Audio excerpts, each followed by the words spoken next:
BJP కావచ్చు, BRS కావచ్చు, అక్కడ లోపం ఎక్కడ జరిగింది, మన నాయకత్వము లోపం ఎక్కడుంది, మనం ఎక్కడ తప్పు చేస్తున్నామని సరిచూసుకునే అవకాశం ఉందంటారు. ఎందుకంటే డే వన్ నుంచి బీఆర్ఎస్ పార్టీ తన అహంకార ధోరణి పోలేదని ఇప్పటికే మీలాంటి విశ్లేషకులు చాలామంది చెప్పారు. బీజేపీలో అంతర్గతం కావచ్చు, ఇక్కడి నుంచైనా సరిగ్గా ఎక్కడ లోపం జరిగిందో గుర్తించే అవకాశం ఉందంటారు, లేదంటే ఎప్పుడూ జరిగే విధంగా మళ్ళీ కాంగ్రెస్ పార్టీ మీద దుమ్మెచ్చిపోసే అవకాశం ఉందంటారు. కాంగ్రెస్ పార్టీ మీద దుమ్మెత్తిపోస్తూనే బీజేపీ తమకు తాముగా వాళ్ళు ఎవరికి వారు తమదే పైచేయి అనే విధంగా కొంత వాళ్ళు వ్యవహరించడమే కొంత పార్టీలో ఇబ్బందికర పరిస్థితి తయారైంది. అంటే కొంత ఒక 3 నెలల క్రితము నరేంద్ర మోడీ గారు ఎంపీల సమావేశము నిర్వహించారంటే ఇక్కడ 2 తెలుగు రాష్ట్రాలకు సంబంధించిన ఎంపీల సమావేశం పెట్టి తెలంగాణ ఎంపీలకు క్లాస్ తీసుకున్నారు. మీరు ఎందుకు విఫలమవుతూ ఉన్నారు, తెలంగాణను మనం ఈజీగా మనం అక్కడ గద్దెనెక్కే అవకాశం ఉంది, తెలంగాణలో మనకు ఆ పూర్తి స్థాయి అవకాశం ఉన్నాయి. కానీ మీ యొక్క అంతర్గత కుమ్ములాటలు, మీ యొక్క విభేదాలు, నేతల మధ్య విభేదాల వల్ల అక్కడ బీజేపీ దెబ్బతింటుందని చెప్పారు. ఆ ప్రభావం కొంత ఈ మున్సిపల్ ఎన్నికల్లో కనబడుతుంది అనుకున్నారు. కానీ ఒకరిద్దరు ఎంపీలు తప్ప మిగతా వాళ్ళు ఎవరు కూడా మున్సిపల్ ఎన్నికలను సీరియస్ తీసుకున్నట్టుగా ఇప్పుడు ప్రస్తుతం ఫలితాలను బట్టి చూస్తే మనకు అర్థమవుతూ ఉన్నది. కరీంనగర్ విషయంలో బండి సంజయ్ ఆయన్నే మొత్తం, అక్కడికి ఎవరిని ఆయన ప్రచారాన్ని పిలుచుకునేది ఆయన్నే మొత్తం, కర్త కర్మ క్రియ అన్నీ ఆయనే. అక్కడ పార్టీకి కొంత ఊపిరి పోసారు. మీడియా ముఖంగా తిట్ల దండకం అందుకోవడం తప్పితే సంస్థాగతంగా అసలు ఏం చేయాలో చేయడం మర్చిపోయింది అనుకోవచ్చా బీజేపీ కానీ బీఆర్ఎస్ కానీ? మీడియా ముఖంగా చెప్పిన విషయాలు ఉన్నప్పటికీ కొంత స్థానిక ప్రజల్లో కూడా నాయకులు గుర్తింపు పొందే విధంగా ఉంటే బాగుండేది. కొంతమంది బీజేపీ ఎంపీలుగా గెలిచిన తర్వాత నియోజకవర్గాలకు వెళ్ళని దాఖలాలు ఉన్నాయి. ఇప్పటికీ వెళ్ళలేదా అంటే వెళ్తున్నారు. వాళ్ళు ఓన్లీ హెడ్ క్వార్టర్కి వెళ్ళి వస్తున్నారు, నియోజకవర్గ హెడ్ క్వార్టర్కి వెళ్ళి వస్తున్నారు. క్షేత్రస్థాయిలో మారుమూల ప్రాంతాలకు వెళ్ళి అక్కడ ఎన్నికల సందర్భంగా పార్టీ కోసం పనిచేసి శ్రమించిన కార్యకర్తలను గుర్తించి వాళ్ళతో పలకరించి వాళ్ళ ఇంటికి వెళ్ళడమా, లేకపోతే ఆయన్ని ఏదో ఒక సర్కిల్లో, ఒక చౌరస్తాలో, ఒక రచ్చబండక నిలబడి పిలిపించుకొని మాట్లాడమా, గ్రామ ప్రజలతోటి మీకు ఇబ్బందులు ఏమున్నాయి, నేను ఎంపీగా గెలిచి 1.5 years అవుతుంది, నేను చేయాల్సిన పనులు ఏమున్నాయా, నేను మీ ప్రాంతానికి నిధులు ఇచ్చినాం, కేంద్ర ప్రభుత్వం ఇన్ని నిధులు ఇచ్చింది, ఆ నిధులు మీకు చక్కగా ఉందాయా అని చెప్పేసి అడిగిన దాఖలాలు లేవు.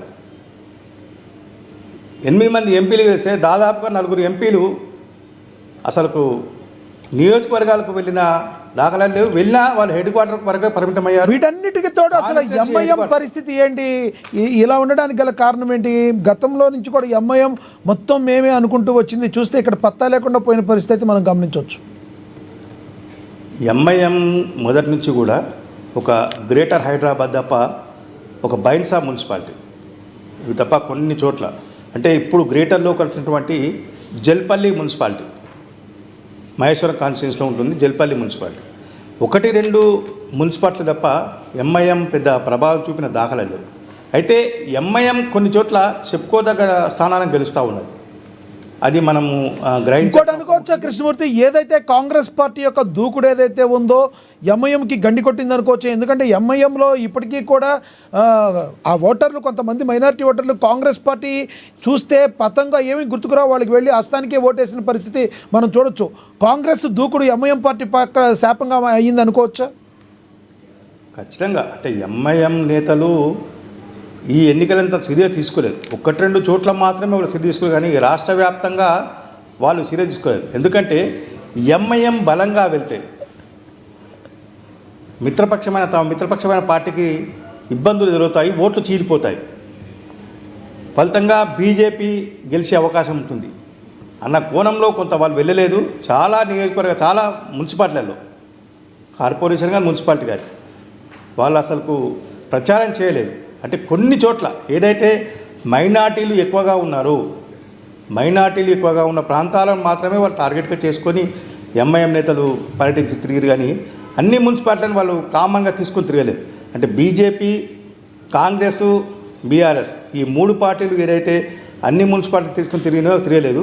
అంటే ఇక్కడ అన్నిటికన్నా లాస్ అయింది ఏంటంటే బీజేపీ అనుకోని ఉపద్రవాన్ని ఇప్పుడు ఎదుర్కోబోతుంది. ఎందుకంటే బీజేపీ ఏదైతే అనుకుందో మేము ఖచ్చితంగా 15 నుంచి 20 మున్సిపాలిటీ రైట్.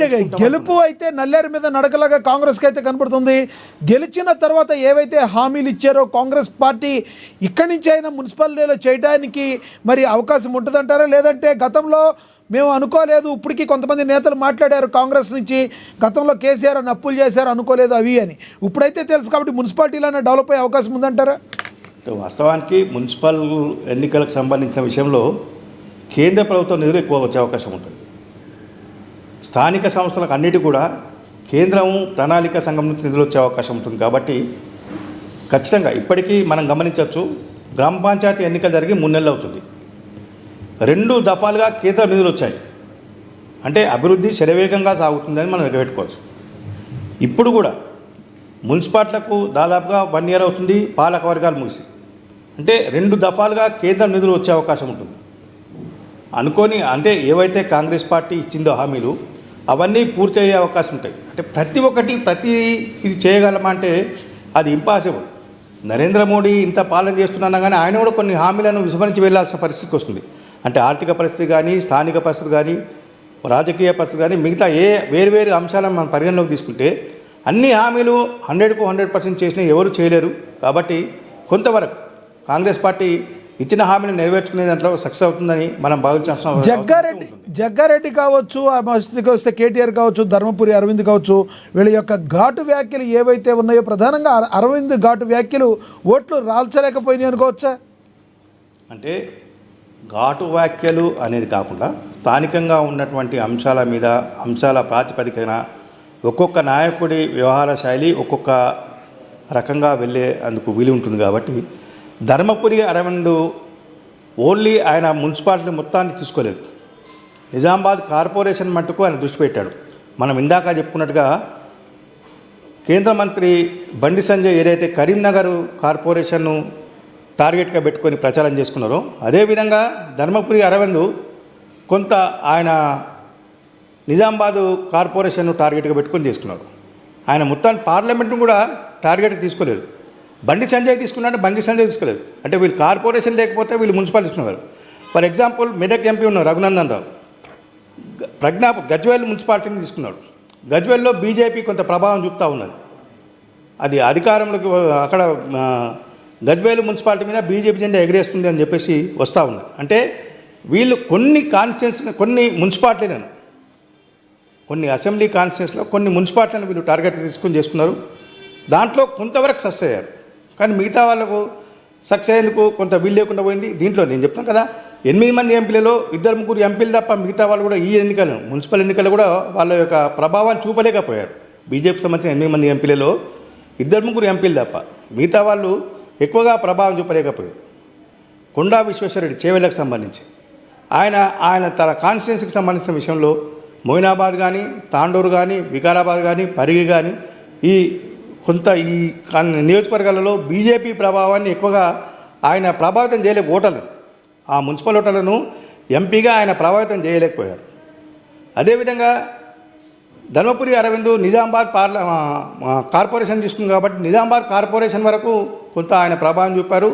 బండి సంజయ్ కొంత ప్రభావం చూపారు. కొంతవరకు రఘునందన్ రావు ఆయన కూడా 1-2 మున్సిపాలిటీలో కొంత ప్రభావం చూపారు. మిగతా మున్సిపాలిటీలో కొంత వైఫల్యం చెందినప్పటికీ 1-2 మున్సిపాలిటీలో ఆయన తానేంటి అని నిరూపించుకున్నారని చెప్పేసి మనం ఇక్కడ చెప్పొచ్చు.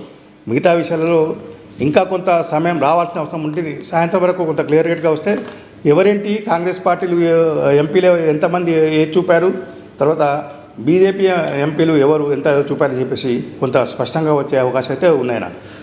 Thank you Krishnamurthy.